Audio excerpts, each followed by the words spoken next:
आं सानस'हायैयाव फेसबुकआव बर' आर्मिफोरखौ लानानै गोबां खोथा लिरफ्लांदोंमोन। आं सानस'हायैयाव लिरफ्लांदो।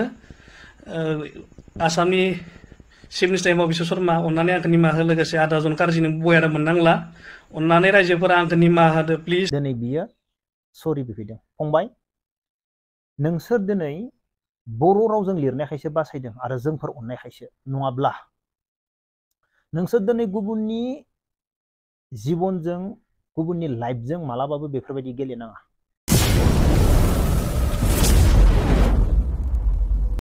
So hello guys, नोंथांमोनखौ आंनि मनजय बर' अफिसियेल इउटुब चेनेलाव खनसे बयखौबो गोसो गोथारै बरायनानै लाग्रोलायबाय आरोना। आदा जेम्सनि हाबायाव मौसुम एक्ट्रिस आरो फुजि एक्ट्रिसआ मा बुंहरदों नैबे भिडिअखौ फारसेनिफ्राय नाय, जाय फारसेनिफ्राय नायो बेसो मिथिगोन आरोना नैबे भिडिअखौ।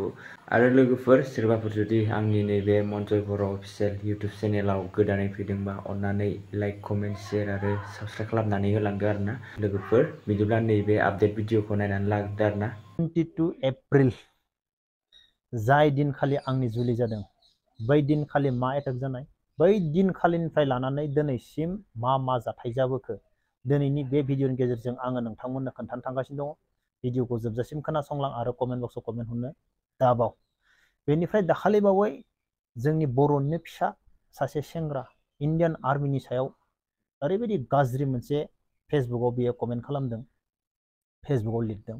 जोंनि बर' रायजो राजाफोरनाव आं मोनसे निमाहा बिनो नागिरदों। आं सानस'हायैयाव फेसबुकआव बर' आर्मिफोरखौ लानानै गोबां खोथा लिरफ्लांदोंमोन। आं सानस'हायैयाव लिरफ्लांदो। आसामनि चिफ मिनिस्टार हिमन्त बिश्व शर्मा अन्नानै आंखौ निमाहा हो, लोगोसे आदाजन कारजिनो बया मोननांला, अन्नानै रायजोफोरा आंखौ निमाहा होदो प्लिज। आन्थिनिफ्राय बेबायदि फेसबुकआव रावखौबो लिरला, आं जातिनि खोथा बुंला, प्लिज अन्नानै आंखौ निमाहा होदो। दिनै बियो सरि बिफैदों। फंबाय, नोंसोर दिनै बर' रावजों लिरनायखायसो बासायदों आरो जोंफोर अननायखायसो, नङाब्ला नोंसोर दिनै गुबुननि जिबनजों गुबुननि लाइफजों मालाबाबो बेफोरबायदि गेलेनाङा। गुबुननि जिबनखौ मालाबाबो कमेडि साननाङा। दिनै आं मिथिगौ बबे जायगायाव गसंना दङ, मा तारिखनिफ्राय आंनि फेमिलिया मिथिगौ मा जादों। हाबा जागोदाननिफ्राय लानानै दिनै जोङो न'निफ्राय ओंखारबोनायनिफ्राय लानानै जायगायाव थानायनिफ्राय लानानै भिडिअ खालामनानै देखायब्लासो देखायनाय जायो नामा, नंगौ जायो नामा? जों बेफोरखौ देखाया। गोबाङा गोबां बाथ्रा साननो हागौ, जों बेफोरखौ मालाबाबो देखाया, नाथाय जोंनि फेमिलिया मिथिगौ। नाथाय सोरबा सोरबा बर' गथ'फोरा जोंनि बर' समाजाव ओरैबायदि गाज्रि बर' गथ'फोर दङ, मोजां बाथ्राखौथ' नों बुंनो हाखाया। सोरबा गोरों मानसियाब्लाबो लाजियो मोजां बाथ्रा बुंबानो, मोजां बाथ्रा बुंनो थांब्लानो लाजियो। थारमाने ओरैबायदि जोंनि बर' हारिनि गेजेराव ओरैबायदि मानसि दङ, ओरैबायदि गथ'फोर दङ, गावखौनो एसेबां दादागिरि दम सानदोंब्ला नोङो मानो सरि बिफिदो? आरो नोंखौ दिनै जों सरि बिब्लाबो नोंखौ दिनै जों जियाल' हगारनो हायो, जेबो गिदिर बाथ्रा नङा फंबाय, जेबो गिदिर बाथ्रा नङा। नों लिरखांनायनि उनाव नोंखौ जों दाबो एक्सन लानो हायो। नोंसोर गुबुननि जिउजों मालाबाबो गेलेनो साना। जोंनि फेमिलिया मिथिगौ, जोंनि न'खरा मिथिगौ, जोंखौ नोंसोरो माने कमेडि सानो, फाल्तु सानो, जोंनि लाइफखौ माने जोंनि जिबनजों गेलेनो नागिरो। बेफोरबायदि गथ'फोरखौ आरो बेफोरबायदि गथ'फोरा जोंनि बर' समाजावसो दङ। गुबुननिखौ नुदोंना मालाबा बेफोरबायदि लिरनाय गुबुन हारिनि मानसिफोरखौ नुवाखैना सहसाव? अब्ला जोंनियाव मानो बेफोरबायदि नुनो मोनो? एसेबां जाम्बा जाम्था, बे मेलेमखौ इसेबो बाहायनो रोङा, मालानि समाव मा लिरनांगौ। बेफोरबायदि गरम गरमजों जाया, जाय गथ'फोरा बेफोरबायदि लिरनो सानदों। नोंसोरनि बेफोरबायदि गरम गरम साननाया मालाबाबो जाया बे दुनियायाव। आरो जों सानैनि सायाव गोबां ट्रल खालामनायखौ नुनानै जोंहा बर' फिल्मनि एक्ट्रिस मासुम बिथाङाबो पस्ट लिरदों, गुबुननि संसार जानायाव मानो एसेबां गाज्रि गाज्रि, मानो गुबुनखौ मानो ट्रल खालामगासिनो दङ। मासुम बिथाङाबो जों सानैखौ लानानै मोजां बाथ्रा बुंदों आरो गोबां बुंबावदों। जुलि एक्ट्रिसमोनाबो हरदों कंग्रेचुलेसन। आंनि जुलिखौ नुनानै जोबोर गोजोननाय मोनदों जायफोरा बेफोरबायदि हरदों।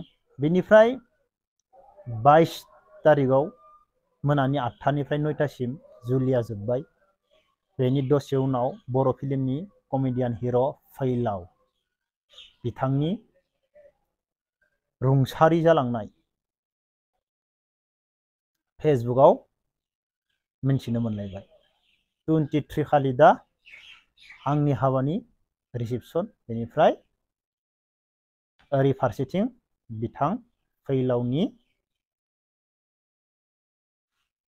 बिथांखौ माने सावनायनि दिन जाना फैलायबाय माने 22 निफ्राय लानानै 23 बेनिफ्राय गेजेराव पहलगाम एटाकखौ लानानै गोबां दावराव आंनि जुलिखौ लानानै गोबां दावराव गोबां सरसा बायदिसिना गाज्रि गाज्रि बाथ्रा बेनिफ्राय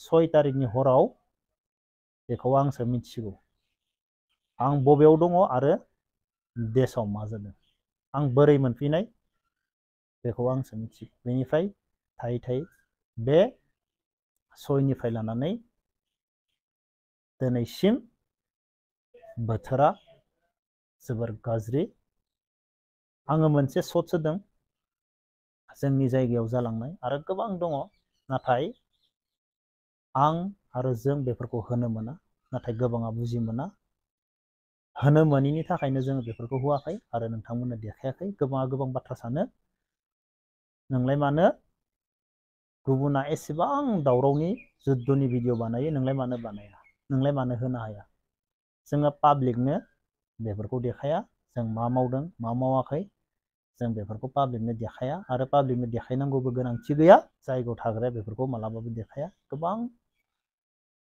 जाथाय जानानै थांबाय जिबनाव जुलि जानाय लोगो लोगो बे मोनसे गोसोखांथि मोनसे मेमरि 22 एप्रिल जुलि जानायनिफ्राय लानानै दिनैसिम मोनसे गोसोखांथि जानानै थाबाय भगबाननि अननायाव जियानो जा दिनैनि दिनसिम मोजाङै दङ दाथ' लोगोफोर आदा जेम्सनि बुंनायखौ नुखाबाय आरो आदा जेम्सनि हाबायाव फुजि एक्ट्रिस आरो मौसुम एक्ट्रिसआ मा बुंहरखो बेखौथ' जेम्स बुंनायखौ खोनाखाबाय नैबे भिडिअनि क्लिपाव आरो लोगोफोर नैबे मोनसे आपडेटखौ नायनानै ला आरोना माने बे आपडेटखौ गोबाङानो फेसबुकआव नुखाबायबो जानो हागौ आरोना आरो सोरबाफोर जुदि नुवाखैबा नैबे आपडेटखौ नायनानै ला आरोना लोगोफोर नैबे सासे व्यक्तिया जाहैबाय हारिनि सुथुर हारिनि जाथिनि जोंनि बर'फोरनि बर' हारिनि बिद्रहि बे सासे मानसिया बियो बर'फोरनि सुथुरनि जासुसि खालामग्रा सासे जोंनि बर' हारिनि जोलैनि हांगार बे सासे मानसिया बर'फोरखौ अननो रोङै बर' जातिखौ सिबिनो रोङै अननो रोङै अनसायनो रोङै बर' जातिखौ खुलुमनो रोङै बर' हारिनि जेबो डेभेलपमेन्टखौ लुबैग्रा नङै बर'फोरनि उल्था सानग्रा सासे जातिनि बिद्रहि बे सासे मानसिया बियो बर'नि जोहोलावजोफोरखौहाय अननो रोङै खुलुमनो रोङै सिबिनो रोङै मान सनमान होनो रोङै सासे व्यक्ति बे मानसिया बुंदों मानि केस जोबजादों जेलाव बर' हारिनि थाखाय जेल जायाखै बे भारतनि हेंथा मावनानैसो हमजादों देश बिद्रहि सासे रन्जन दैमारिया बर' हारिनि सेंग्रा सिख्ला मानसिफोरखौ गावथारदों BLTF होनना 2000 गावथारदों देश बिद्रहि आतंकबादिसो बिदि मानसिया पाकिस्तान चाइनानि जासुसि लोगो बिदि मानसिया थैजासिम जेल जानायानो मोजां जादों बर' हारिया बेखौ मोजां मोना बेबायदि मानसिया जोंनि गिलु फालु दावहा नांनानै मोनबोनाय बर' रायजोआव थानायनि खुनु मोन्थाय गैया बेखौ जोंनि बर' रायजोनिफ्राय गुबुन जायगायाव होखारहरनांगौ बिदिब्ला लोगोफोर दिनैनि आपडेट भिडिअआ बेखिनियानोमोन आरोना सोरबाफोर जुदि चेनेलाव गोदानै फैदोंबा अन्नानै लाइक कमेन्ट शेयार आरो साबस्क्राइब खालामनानै होलांदो आरोना आरो लोगोफोर बेफोरबायदिनो माने गोदान गोदान आपडेट मोननो थाखाय आंनि मनजय बर' अफिसियेल इउटुब चेनेलखौ साबस्क्राइब खालामनानै लादो आरोना बिदिबा लोगोफोर दिनैनि भिडिअआ बेखिनियानोसै नेक्स्ट भिडिअआव थाबैनो लोगो मोनगोन बाय बाय